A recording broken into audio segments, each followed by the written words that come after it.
loh. Ya, belum mati loh. Yang pernah mati itu Nabi Idris alaihissalam. Nabi Idris pernah meninggal wafat, tapi atas permintaan. Nabi Idris kan kawan dengan malaikat Israel, kawan baik, CS. Nah, apa dan Nabi Idris banyak manja. Wahai Israel, cabutlah nyawa saya, biar saya tahu sakitnya mati. Nanti saya ceritakan kepada umat saya. Tapi catatan satu, nanti setelah saya cabut, saya mati, hidupkan kembali ya. Minta. Apa mampu malaikat Israel mencabut nyawa Idris, menghidupkan kembali? Enggak.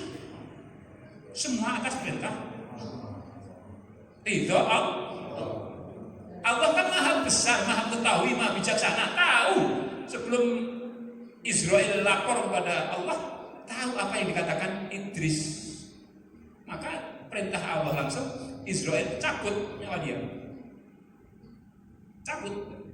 Maka karena dengan kawannya sendiri, nyabutnya hati-hati.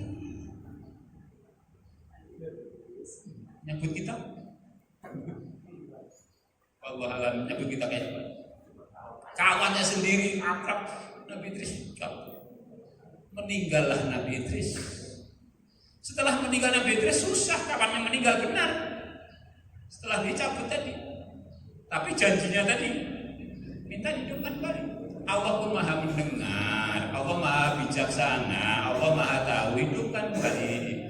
Maka balikkan kembali ruhnya, hidup kembali Nabi Idris alaihissalam.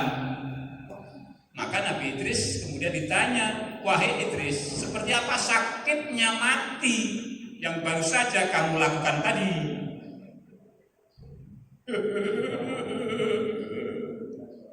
Ternyata apa beliau menjawab, sakitnya seperti dikuliti hidup-hidup lipat 1000 kali.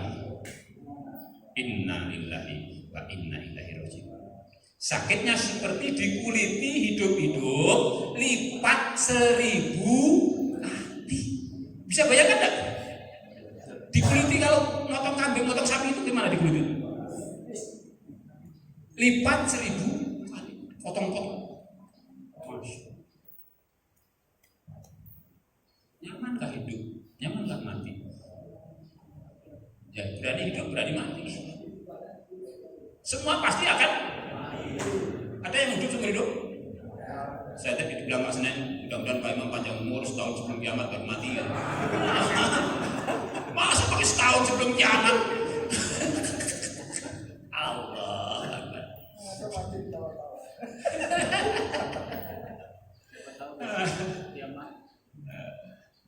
Wallah kita tidak tahu. Kemarin itu hari Jumat itu 2 orang meninggal ya. Bu Mas Lilis itu umur 46 tahun, masih relatif muda. Kalau mertua Pak Kayum, orang tua Pak Kayum itu sudah 80 lebih. Boleh mengatakan wajar. Saya ditelepon Pak Kayum, Pak Imam tolong nanti memimpin pemakaman di Banding. Hari Jumat itu, pada Jumat katanya. Sementara saya sudah di booking di Keraton. Samping Masjid Jami Keraton itu meninggal Bu Mas Lilis, umurnya 46 tahun. Pada Jumat juga sama, pada Jumat gimana belah saya? Saya dibelah 2 kembali dengan ke Keraton. Tidak bisa, karena saya sudah di booking di Keraton. Itu pun saya bilang orang Keraton, jangan hanya gara-gara nunggu saya mereka terlantar, karena saya tugas khotib di Masjid Baitur Rahman. Masjid Baitur Rahman Jumatannya pakai ma'asirol. Kayak kita paham ini, ma'asirol muslimin rahimahumullah, tambah panjang. Tapi saya insya Allah nanti sholat Jumat saya selesai baru saya ke Keraton. Pak Kayum saya sudah jawab nggak bisa, saya telepon tidak ngangkat, udah paling tidak membacalah ya saya. Nah saya setelah saya pun tidak berani membaca ayat panjang-panjang karena ya nanti di sana jadi bahan perbincangan juga. Ternyata nunggu saya. Orang di kuburan sudah penuh, tapi mayat masih di Masjid Jami. Jadi begitu saya datang, tidak lama baru datang. Hanya saya beri catatannya, jangan gara-gara nunggu saya sampai mayat berlama-lama. Jalan terus tidak apa-apa, silakan saya bilang. Tapi kalau memang karena harus, ya udah itu urusan lain, saya bilang. Kalau bisa langsung, saya bilang. Kan banyak orang yang bisa, banyak orang nggak harus nunggu saya gitu maksud saya. Banyak kita banyak sekali orang di mana-mana pun di semua daerah itu pengurusnya ada. Orang yang ringan tangan, yang mencari ridho Allahnya ada. Di mana-mana ada, mau tua mau muda ada. Jadi tidak ada kesulitan kita untuk hal-hal seperti ini karena ini adalah merupakan fardu kifayah. Fardu itu wajib, kifayah itu meskipun sudah dilaksanakan sebagian orang, yang lainnya yang tidak terkena dosa, itu sudah di mana-mana sangat bagus. Saya senang di Sintang ini luar biasa. Tapi saya juga pernah di suatu kampung, orang itu meninggal dibiarkan busuk di dalam rumah itu berhari-hari, bahkan berminggu-minggu tidak ada yang ngurus. Masya Allah, apa salah jenazah itu? Ternyata anaknya pun juga tidak mengurus. Masya Allah, dibiarkan busuk di dalam rumah. Yang ngurus kampung lain, itu pun sudah seminggu lebih. Ya Allah, kaluan saja lah rumah itu keras. Nah, ini patut disayangkan seperti ini. Kalau anak-anaknya tidak mau ngurus, keluarganya tidak mau ngurus, gimana tetangganya? Atau tidak ada laki-laki? Ini masalah, jangan sampai hal seperti ini terjadi kembali. Yang sudah lah. Kalau salah kuburan pernah, karena mati tenggelam, tidak diketahui Islam atau tidak ada orang ngaku. Biasanya kalau sudah ditemukan busuk itu tidak ada yang ngaku, entah itu Islam tidak ada yang. Tapi begitu sudah diurus umat Islam kan tidak membiarkan yang gitu-gitu. Cepat diurus kubur di kuburan Islam. Tahu-tahu 2 hari protes, sidak dua. Itu anak kami, waduh, minta bongkar selalu ada masalah itu, masalah. Ya. Berapa kali Pak Mulyono, Pak Asmadi di kuburan ini, berapa kali itu terjadi? Di seberang sana 2 kali Pak. Zaman Pak Haji Hasanuddin Latif almarhum, zaman Pak Alimuddin Pada, itu pernah terjadi seperti itu. Nah, kita hati-hati di dalam kuburan. Meskipun kita tidak mau menelantarkan jenazah, tapi kita mesti hati-hati. Ciri-cirinya kita ketahui. Kalau laki-laki sunat, tapi sekarang sunat itu tidak pun sunat kan? Karena apa? Alasan mereka kesehatan. Karena sunat itu sehat. Jadi kalau untuk sunat sekarang agak susah untuk alasan Islam dan tidak Islamnya. Ya, tapi kita lihat, kita lihat yang lain lah. Kita ke situ. Sampai mana tadi? Enggak pernah jawabannya. Pangan nih, apa lagi? Oh, tata cara. Nah, secara khusus tidak ada. Tapi ada yang nanya sih, bagaimana posisi jenazah Pak sebelum dimandikan? Apakah menghadap kiblat, ke utara, ke selatan, ke timur, ke barat? Tidak ada masalah. Tapi kalau masih mau di hadapan kiblat juga boleh. Kepala di sebelah utara juga boleh, kaki sebelah selatan. Oh, seperti orang sholatnya orang sakit, kiblatnya kepalanya menghadap kiblat juga silakan, tidak ada masalah. Nah, ketika mau memandikan itu di posisi seperti apa sesuaikan dengan tempat. Jangan dipaksakan tempatnya sempit, tapi juga diputer-puter tidak karu-karuan. Jangan. Sesuaikan dengan tempat. Saya salut di Sintang ini ada 2 rumah, tapi tidak saya sebut ya, tidak jauh dari sini ada. Itu udah menyiapkan tempat pemandian di dalam rumah, sudah diporselin, sudah di drainase yang bagus dengan peralon-peralonnya yang salut saya acungkan jempol itu. Itu boleh saja disiapkan di suatu rumah siapapun yang sudah itu kalau meninggal jenazahnya tinggal mau dipangku mau tidak sudah nyaman. Kalau kita ini kan masih menyiapkan tempat mejanya khusus itu bagus juga, tidak masalah. Ini juga memperingat kita. Kalau ada meja seperti kita ini yang tadi saya nengok 5 atau 6 itu 2 orang 3 orang pun bisa. Tapi kalau masih di pangku itu banyak personilnya. Biasanya banyak personilnya. Mana yang mampu biasa keluarga. Nah, saya sarankan suami istri tidak apa-apa.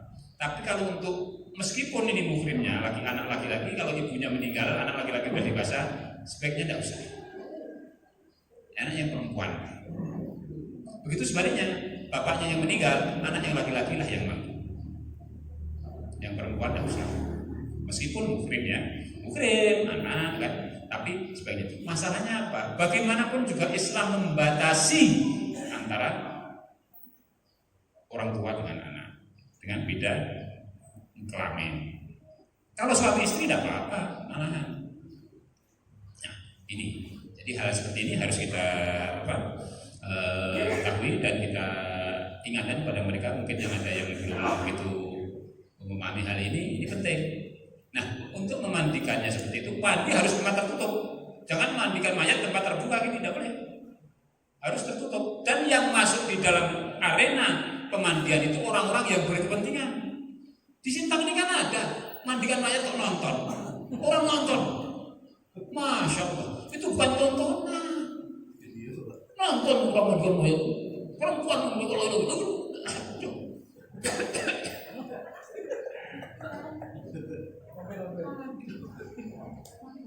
Bukan tontonan, maka ditutup pakai kain.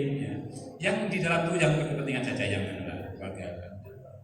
Maksudnya apa? Supaya aib si mayat jangan sampai terekspos, jangan ketahuan orang luar, jangan nanti jadi pembicaraan, jangan jadikan masalah.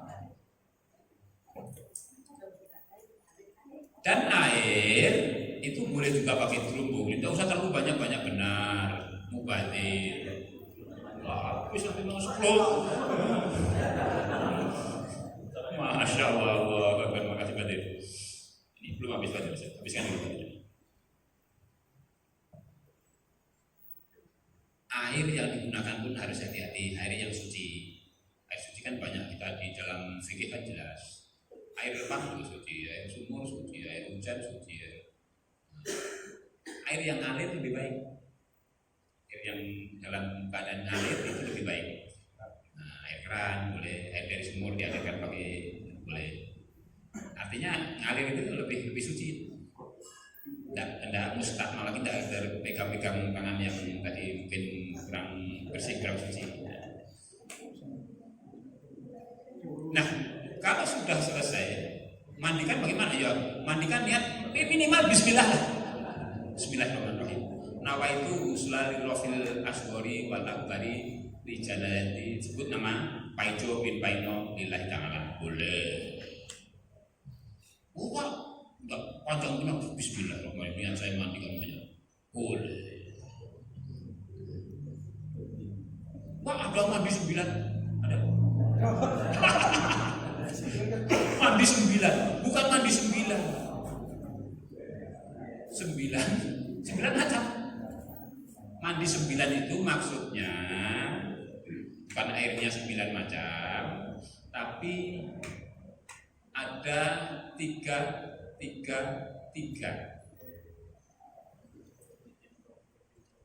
dengan bacaannya itu biasanya terakhir itu biasanya memang mandi 9 itu ada manfaatnya. Buktikan kalau tidak percaya.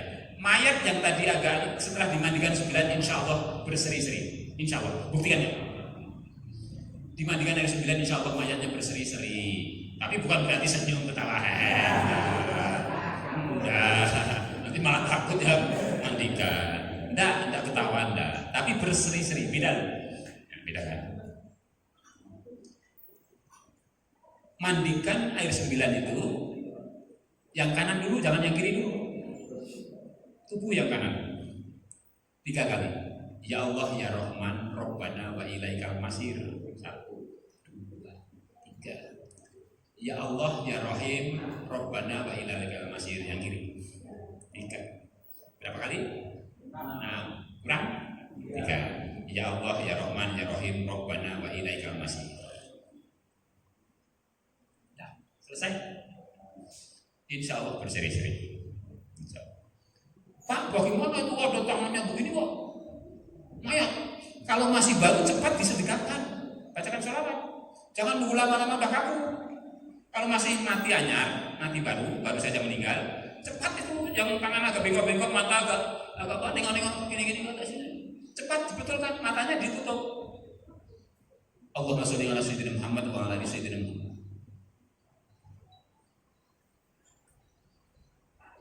Tangannya yang masih aku tadi segera. Bacakan sholawat insya Allah. Agak susah. Pakai air beras, insya Allah. Tapi berasnya jangan dibuang.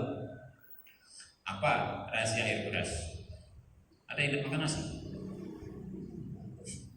Insya Allah. Tapi jangan khawatir, berasnya dibuang. Bacakan juga sholawat sebanyak. Insya Allah masih bisa.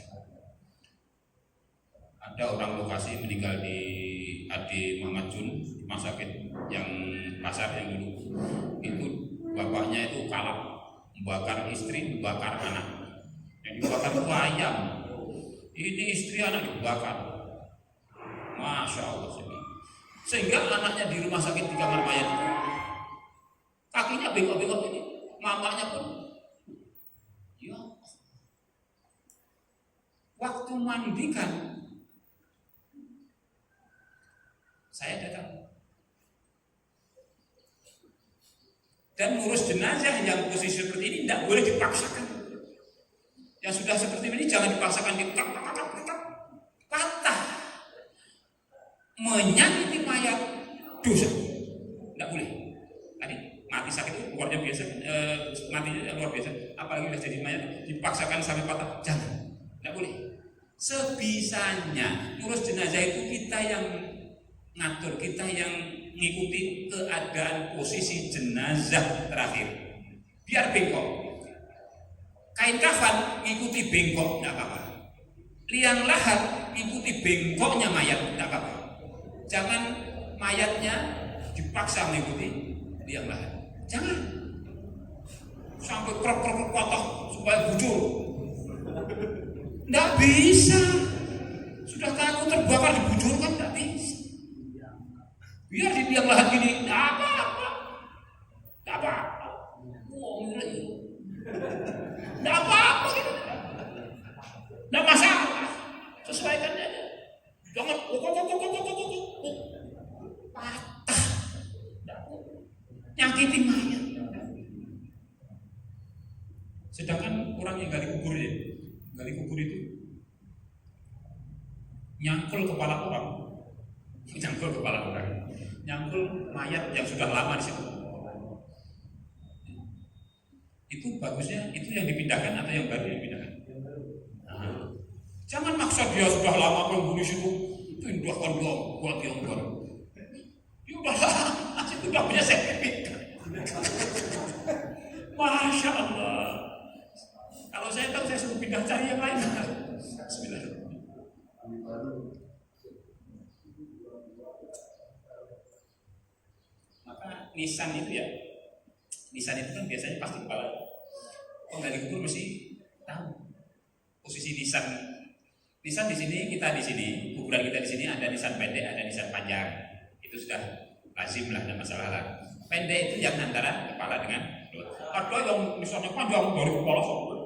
Ya kalau orang tuh tingginya 175, ya sepanjang itulah nisan. Tidak masalah, tidak apa-apa. Saya karena beberapa kuburan yang saya lihat seperti itu tidak apa-apa. Nah, kemudian tadi itu ngurus jenazah yang posisi apapun kita yang ikuti. Sesuaikan liang lahatnya, kain putihnya, memandikannya sebaik mungkin, seharus mungkin. Ada lagi yang kunduran truk di RRI itu, mamanya meninggal, anaknya meninggal, kunduran truk. Masa kalau kunduran ayam goreng sih jangan, ini ayam kunduran truk, pecah kepalanya. Otaknya di berhamburan, dibawa ke rumah sakit, dimandikan pakai air selang, keluar, otaknya keluar dengan darah-darahnya. Saya melihat sudah cukup. Stop. Kalau saya biarkan habis isinya. Isi di dalam kepala ini habis. Dijahit tapi kan jahitan itu enggak rapat benar, masih keluar dijahit. Ya, berapa sih kekuatan jahitan? Masih ada selah-selahnya keluar. Barang cair di dalam itu kan desak terus, maka udah cukup, tidak najis, ini sudah cukup. Nah, kita kalau menemui hal-hal seperti ini, kita harus ambil kebijakan cepat. Jangan sampai dibiarkan otak orang habis, otak mayat habis.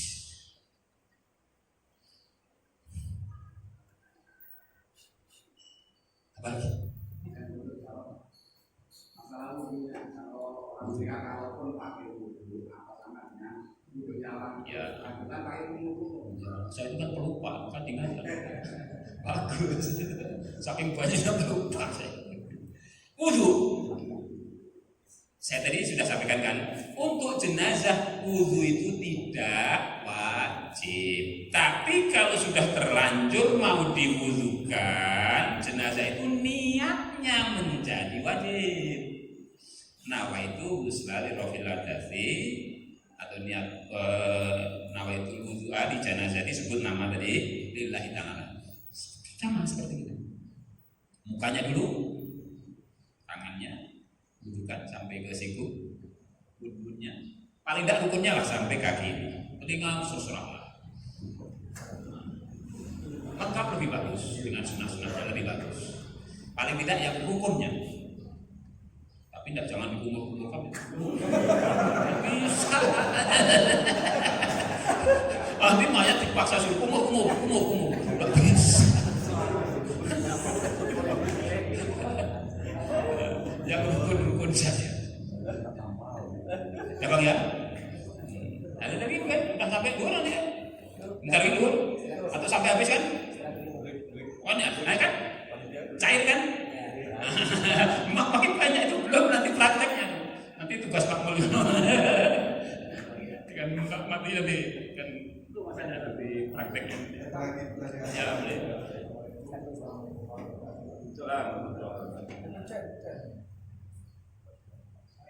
Ini menanyakan juga masalah menyangkut kematian, yaitu Pak, tradisi yang biasa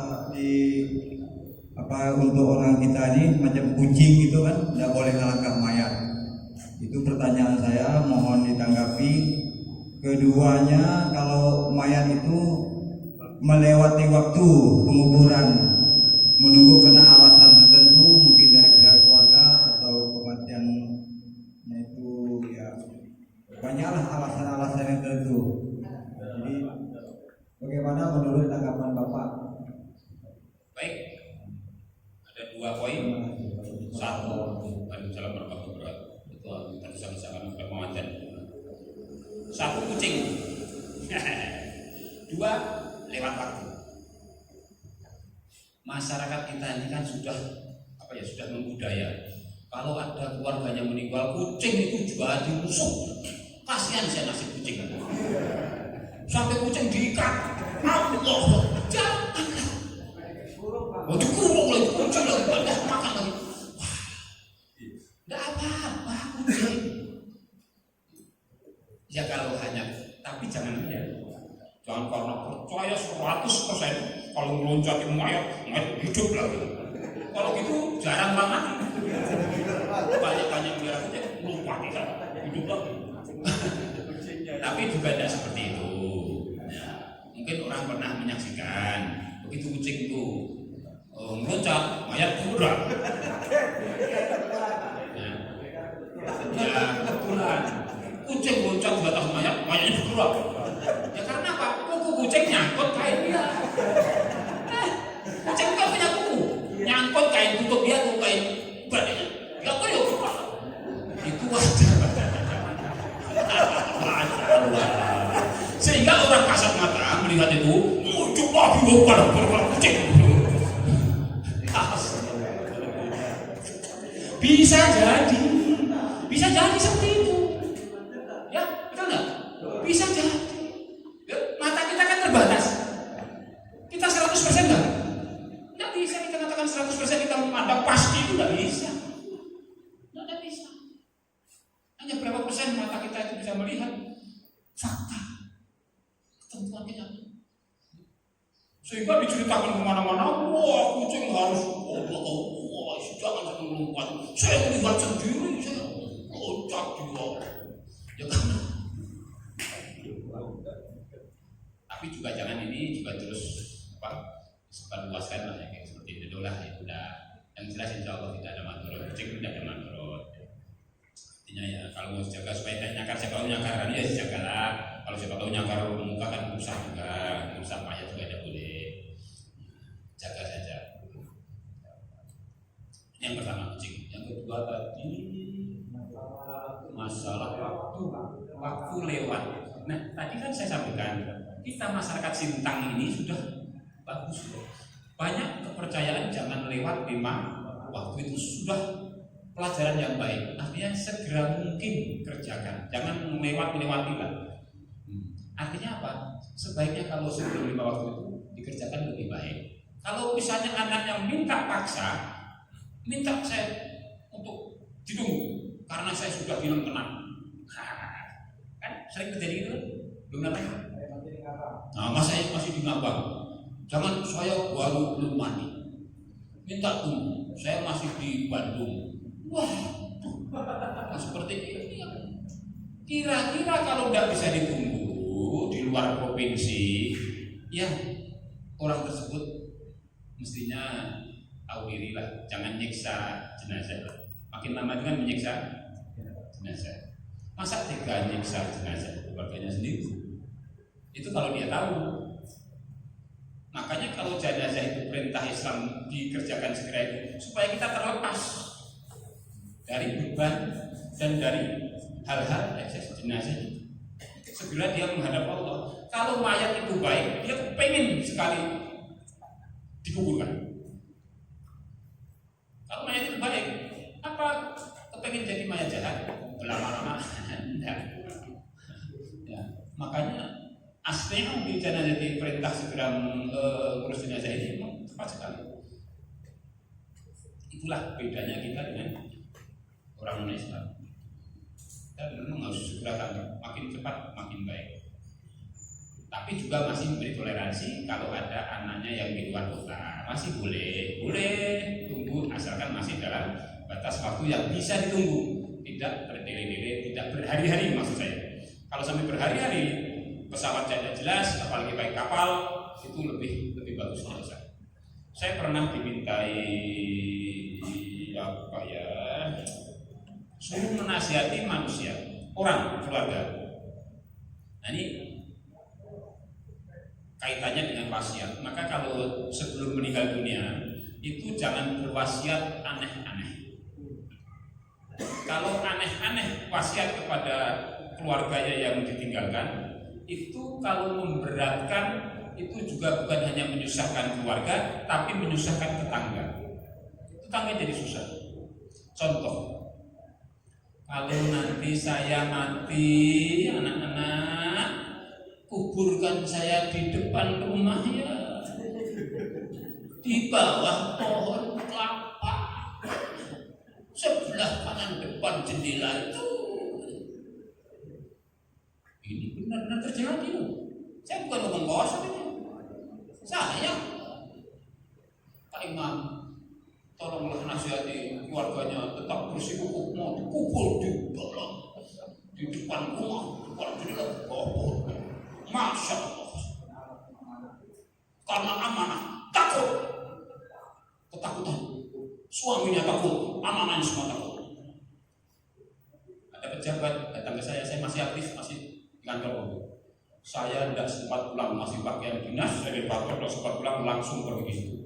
Saya tengok, saya tidak kenal dengan mereka, mereka pun tidak kenal dengan saya. Saya yakin tidak mempanen.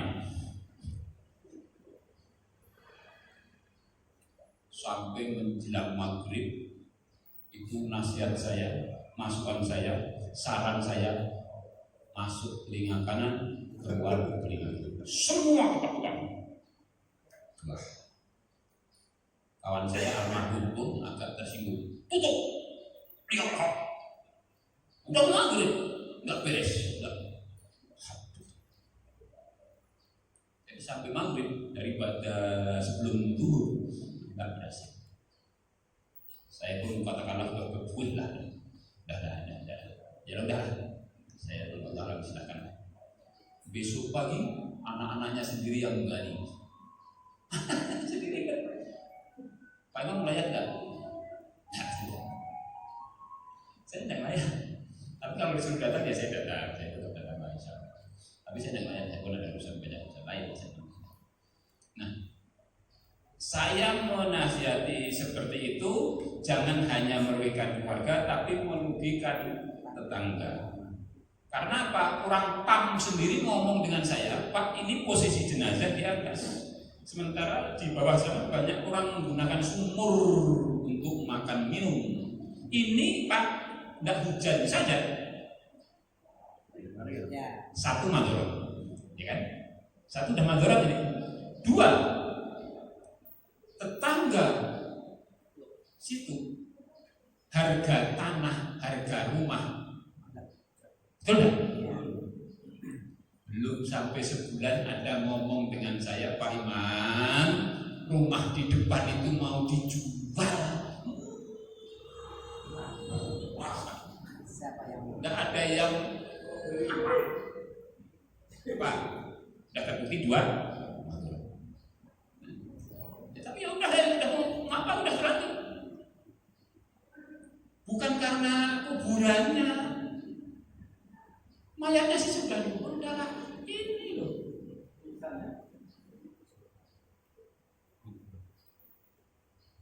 Banyak mazorot seperti ini. Kalaupun disebut itu amanah, saya tidak mau nyebut amanah lagi. Kalau yang memazorotkan ini merugikan keluarga orang lain ini bukan amanah. Kenapa sih takut dikubur di makam umum? Kan lebih mantap, lebih bersama-sama. Banyak kawan. Walaupun tidak perlu bersama. Memang kalau di rumah sendiri, tanah sendiri, malaikat tukar nakir tidak menanya.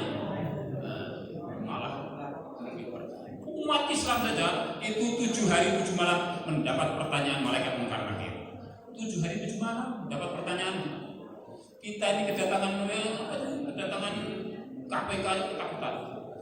Kedatangan inspektoratnya ketakutan, kita dipanggil oleh polisi takut. Padahal belum tentu salah. Ini dianggap sepele, mungkar nakir. Nah, orang kafir itu pertanyaannya sampai sebelum kiamat. Sampai kiamat itu ditanya terus. Orang kita Islam itu 7 hari 7 malam. Maka kalau ada berdoa 7 hari 7 malam, ya jangan dikaukan, tidak apa-apa, ya, bacakan. Nah, orang sakit itu ada kaitannya ya. Orang sakit itu dibacakan Yasin itu insya Allah menyejukkan. Yasin itu menyejukkan si sakit ini, karena dia sudah seperti antara hidup mati. Itu insya Allah akan menyejukkan. Doakan. Saya kira itu dulu, kita break dulu. Nanti dilanjut, kalaupun nanti praktek sambil jalan. Terima kasih. Wassalamualaikum warahmatullahi wabarakatuh. Waalaikumsalam warahmatullahi wabarakatuh.